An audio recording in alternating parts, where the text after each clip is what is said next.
Hello, BookTube. My name is Dennis. My channel is Intellectual Reads, and today I'm coming to you with another review of a work I recently finished, and some words about the author as well. The author that I would like to shine a spotlight on is D.H. Lawrence and his work, Women in Love. Now, D.H. Lawrence to me is one of the most underrated authors of our century. He wrote in the early 1900s. This book was written during the First World War. I discovered D.H. Lawrence only 3 years ago, and this being the fourth big novel that I've read by him, his four major works, I feel like I have tackled. They all take place in England, as is the case with this one. It was written during the First World War. Although it does not have issues of war within this work, the reason the time frame plays such an important role in this work is because during the war people wanted to read war books. So he had a hard time publishing this work. Another issue with him is that previous works of his really rubbed people the wrong way, especially people higher up in government. The reason this book rubbed people the wrong way is not only because of its what was considered to be pornographic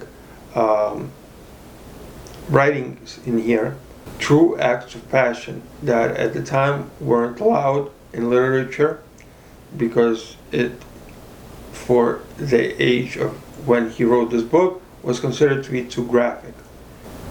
Another thing to latch onto is the fact that D.H. Lawrence had a deep-rooted hatred for the way England operated and the way their government misused the people.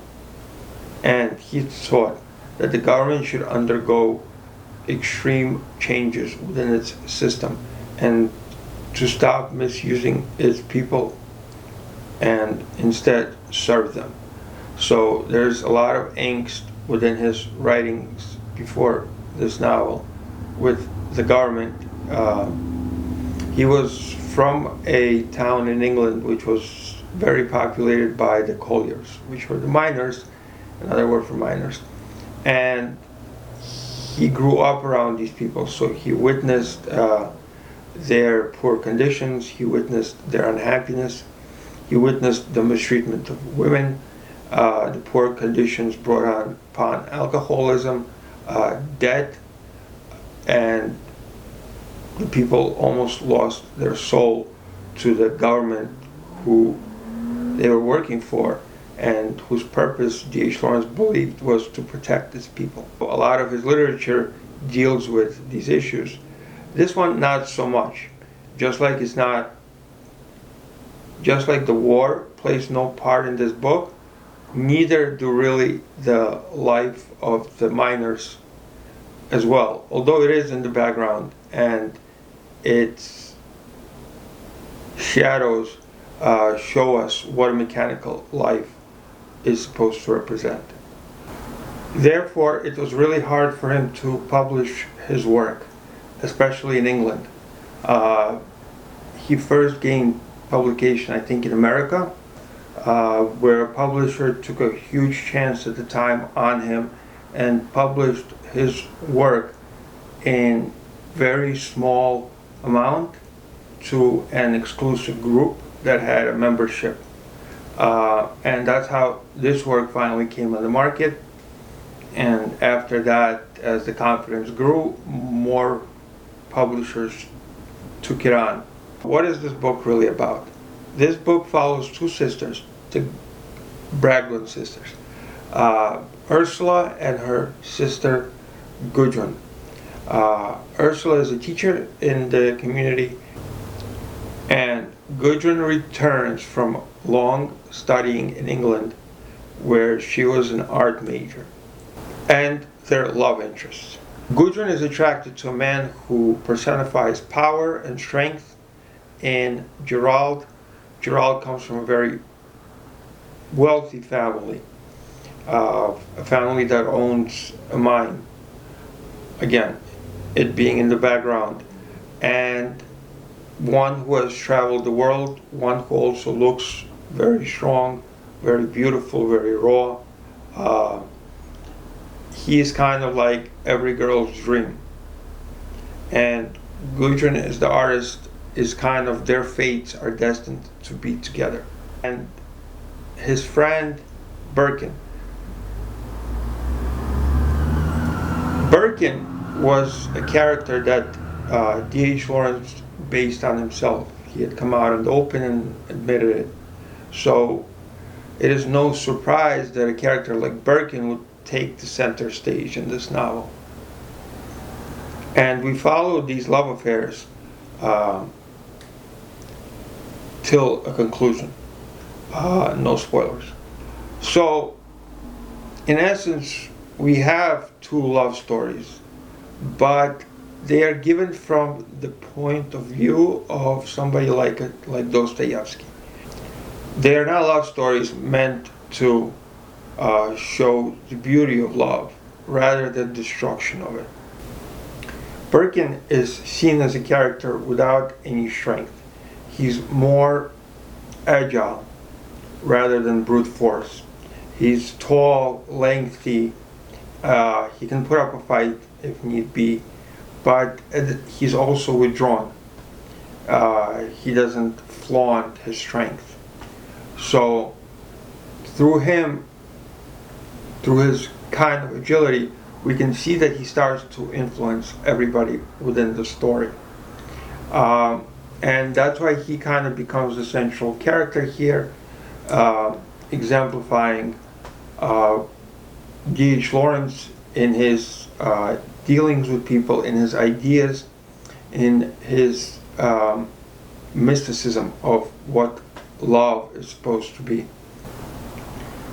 It is through Birkin that we start to see a hatred of the way society is run and taken advantage of by the government.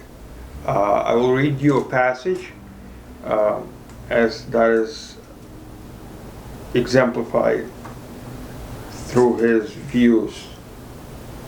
"So beautiful, so pure," Birkin said, "it almost breaks my heart. They walked along between the heaps of rubbish. My beloved country, it had something to express when it made the chair." "And it hasn't now?" asked Ursula. She was always angry when he took this note. "No, it hasn't. When I see the clear, beautiful chair and I think of England, even Jane Austen's England, it had living thoughts to unfold even then, and pure happiness in unfolding them. And now we can only fish among the rubbish heaps of the remnants of their old expressions. There is no production in us now, only started and foul mechanicalness." So you can see that D.H. Lawrence hated machinery, hated the mechanical way that society was run, and he tried to break this mold. The way he tries to break the mold is by going into all the mysterious elements of what love can be, what unity within people coming together can accomplish.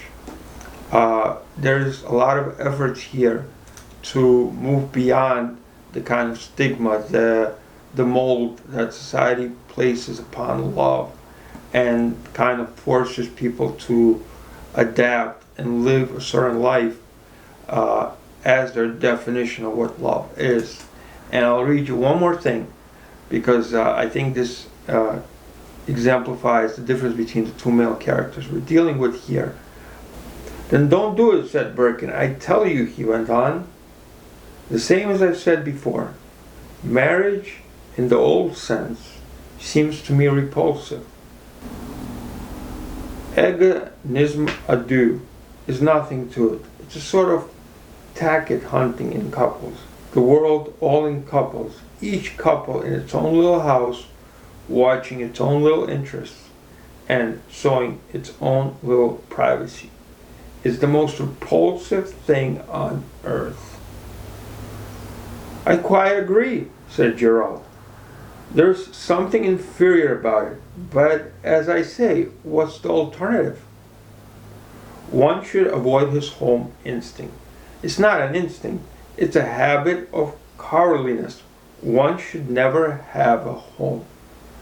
So, I think this leads us to a perfect kind of understanding of what this book is about. It's about breaking those molds, about going to kind of the extreme and redefining your biggest passions in life and seeing them with a new light and kind of transcending humanity. So while this book does deal with love, it's dealing with it from a lens of the opposite of what is commonly written about love. It tries to also push the boundaries of love in the essence of, love between two sisters, what it's supposed to encapsulate, and even love between two men. There's a scene in here which kind of transcends what, friendship love could be and how far it can go. For one, love between a man and a woman is just as highly praised here as love between men and men. So it's interesting from that aspect of like an author that would tackle issues, like freedom from the tyranny of machines, the freedom to express yourself in love with whoever it may be. Also within these two women, Ursula, the interest of Birkin, is believed to be based on his wife, her name being Frida. So you get a really good glimpse into the head of D.H. Lawrence and the way he sought life. I always appraise authors that kind of are ahead of their times. And that for me was D.H. Lawrence back then.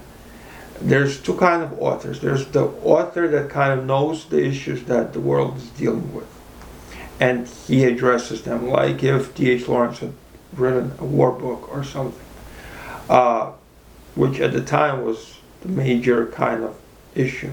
But there's also authors that see kind of way ahead and write literature that, transcends their time. They usually get severely punished for it because people aren't ready for it and suffer the consequences, so to be.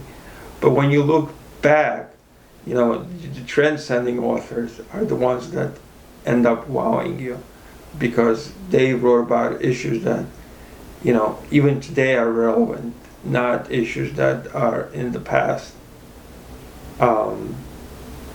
Issues that have sort of come already to grasp, and issues that have been explored by, at the time, many other authors. So this kind of sets him apart to me, is the fact that he's tackling issues that are relevant today, and he was one of the authors that brought them to the forefront, suffering for it. He got exiled from his home, having to then search for a home or a place of belonging, whether it be in Italy, in America, where he lived in New Mexico, or even during his days in Australia. So he was well-traveled, a prolific author, and an author I really think that if a lot of people read, they would be wowed by. So again, I am very biased here because he's one of my favorite authors of the past maybe 5 years that I've discovered him. But I severely enjoyed this book, and it brings me happiness to at least introduce it in a way and do my best to kind of summarize the points that are being made here without giving too many spoilers or any spoilers, and at least bring them to the attention. Great thing about this author also is that if you do discover to like him as much as I do, he was a prolific mother. He was a prolific author.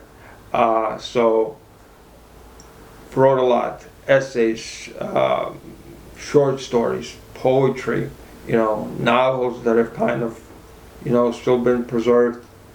So I kind of wanted to shed a spotlight on him. There are other great books by him.